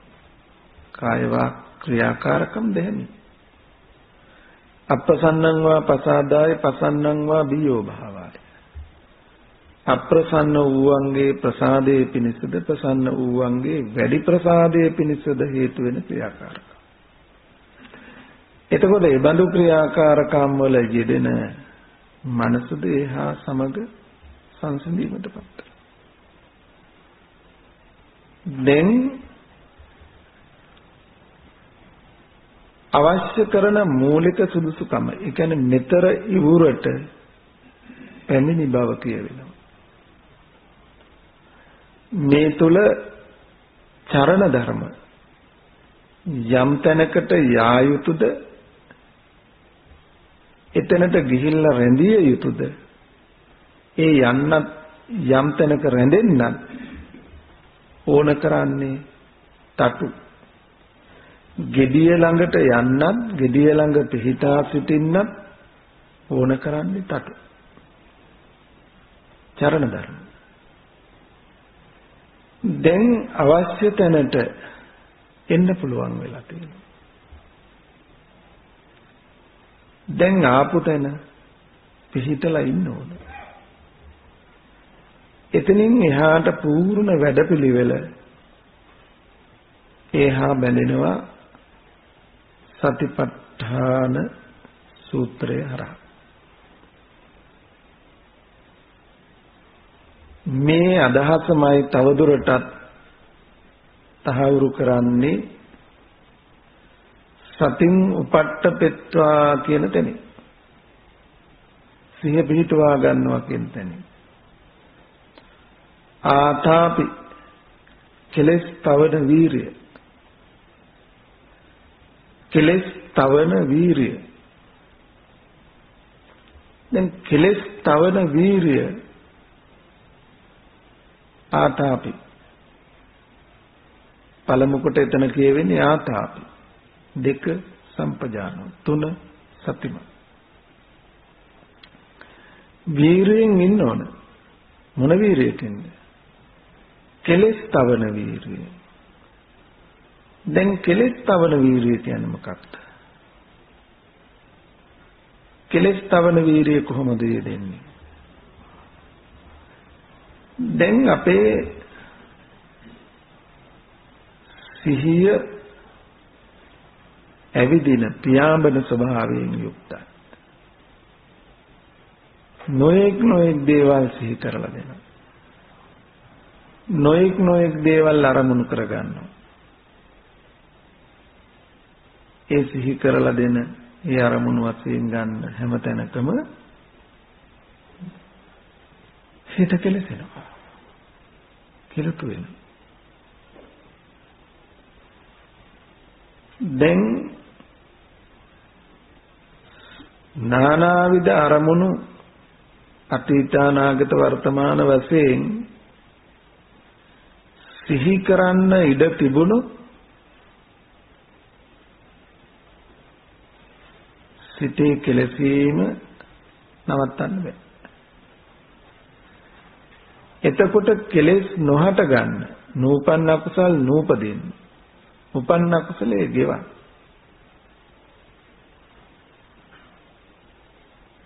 මොකක්ද අපි කළ යුත්තේ?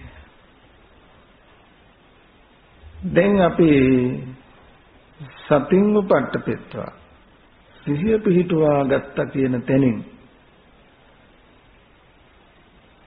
ගන්න අදහස විමසලා බැලුවොත්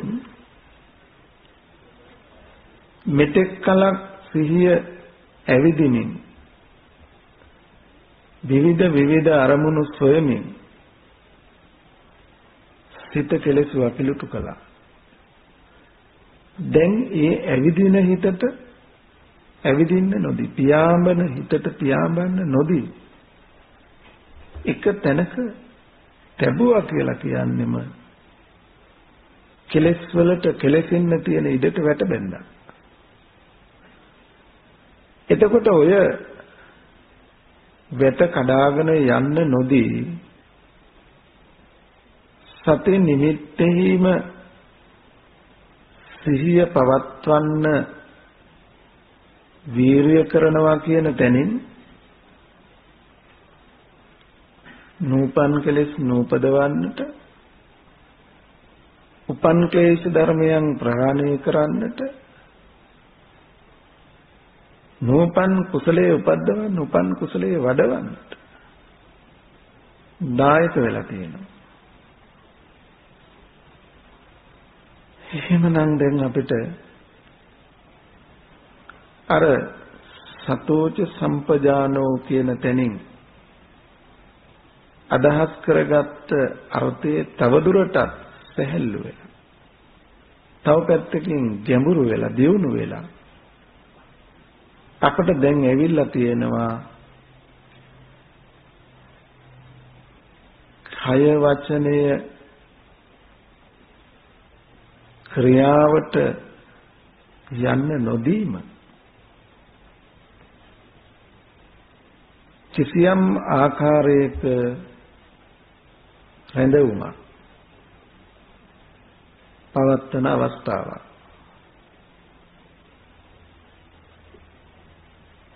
එතන අර පිහිටා ඉන්න තැන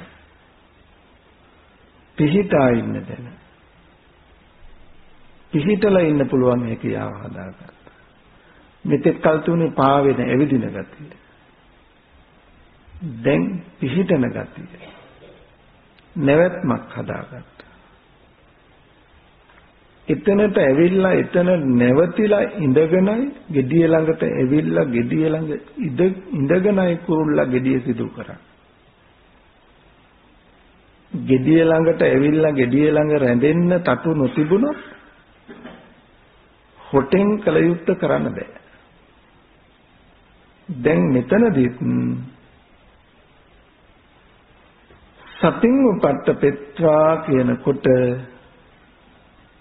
මේ පිහිටි බව පැමිණි බව මින් කියවෙනවා. ඒ මත පිහිටලයි ඉතිරි කාර්යයන් තව දුරටත් කරන්නට වෙන්නේ. අපි ඒ ගැන පසුව කතා කරමු. දැනට මේ කතා කළ ටික පිළිබඳව අපිට තියෙන ගැටලු ප්‍රශ්න ටිකත් සම්පූර්ණයෙන්ම අවසන් කරගෙන දැනුම පරිපූර්ණ කරගෙන ඉතින් එහාට යන්නට මත්තෙන් ඒ සඳහා අපි විවේකයක් ටික වේලාවක් ලබා දෙනවා. ඉන් අනතුරුව අපි අද දවසේ කතා කළ දේ පිළිබඳව තවදුරටත් පැහැදිලිකම් මොනවද කියලා සොයලා බලලා අඩුපාඩුකම් සකසගෙන මේක මගේ ජීවිතයට අදාළ කරගන්නේ කොහොමද කියන තැනට වෙනකම් මගේ ජීවිතයෙන් ක්‍රියාවට නගන්නේ කොහොමද මේ අද දවසේ මේ කතා කළ ටික කියන තැන ප්‍රායෝගිකව වැඩපිළිවෙලක් දක්වා හඳුනා ගන්න තුරු මේ අදහස් ටික සාකච්ඡා කළ යුතු වෙනවා විමසිය යුතු වෙනවා. ඉතින් ඒ දක්වා අපි කතා බහ කරන්නට ඉඩ දමමින් දැනට අපි පුංචි විවේක කාලයක් මේ සඳහා ලබා දෙනවා. හැමත පෙරවන් සරණයි.